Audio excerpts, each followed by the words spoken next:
Hello friends, good morning. Welcome to my another blog. আজকে না আমার ভালো লাগছে না, জানি না কেমন লাগছে। কালকে রাতের পর থেকে কালকে রাতে সেরকমভাবে ঘুম হয়নি, তার মধ্যে আজকে সকাল সকাল ঘুম থেকে উঠতে হয়েছে তাড়াতাড়ি।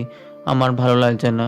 তারপরে যাই হোক, ঘুম থেকে উঠে ফ্রেশ ফ্রেশ হয়ে এখন চলে এসেছি ঘরে। ঘরে এসে এখন মিষ্টির জলটা খেয়ে নিলাম। মিষ্টির জলটা খেয়ে বসেছিলাম, দিদা তালের বড়া নিয়ে এসেছে। তালের বড়া দুদিন আগে বানিয়েছে, আমি খাইনি, আজকে প্রথম খাবো। আর এই বছরও প্রথম খাবো। যাই হোক, খাবারটা খেয়ে নিলাম, খেয়ে দিয়ে বসেছিলাম, দিদা আবার ভাত নিয়ে এসেছে। ভাত খাওয়ার জন্য বলছিল, কিন্তু আমার খাওয়ার একটুও মন চাইছিল না, একটু আগে যেহেতু তালে বড়া খেয়েছি। আজকে খাবার ছিল ভাত, ইলিশ মাছ ভাজা, ইলিশ মাছের তরকারি, শুক্তো আর করলা ভাজা, শশা।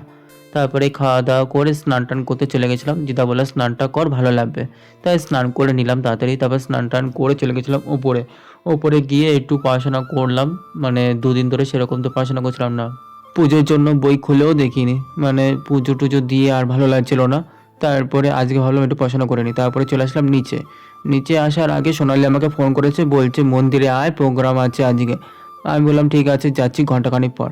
আগের দিন তাড়াতাড়ি চলে গেছিলাম, মানে 9টার মধ্যে চলে গেছিলাম, কিন্তু আজকে একটু লেট করে যাব, 1 ঘন্টা পরে যাব। এখন বাজে প্রায় রাত 10টা।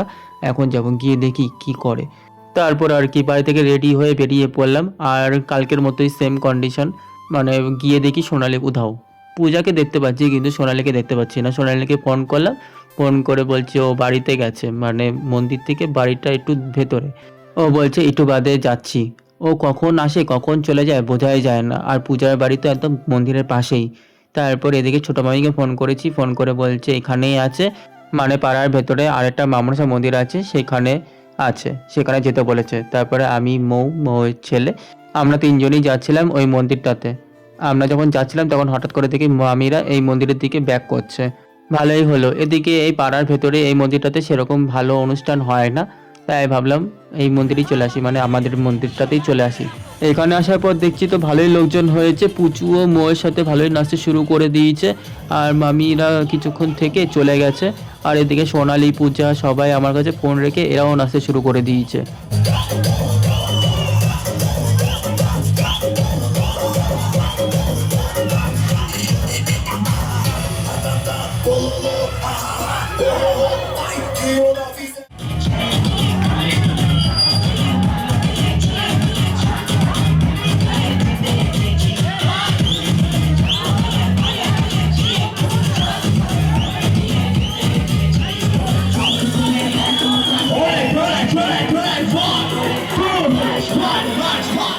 সো ফাইনালি এদের নাচ শেষ হলো। অ্যাকচুয়ালি সোনালি মা সোনালিকে নিতে এসেছে, অলরেডি 12টা বেজে গেছে। আর পূজার তো কোনো নেই, মানে কোনো অসুবিধা নেই, মানে পূজার মা তো এখানেই রয়েছে, কাকিমা। যাই হোক, আমিও কিছুক্ষণ বাদে বাড়ি চলে আসলাম। চলো এখনকার জন্য রাখছি, দেখা হচ্ছে পরের ব্লগে।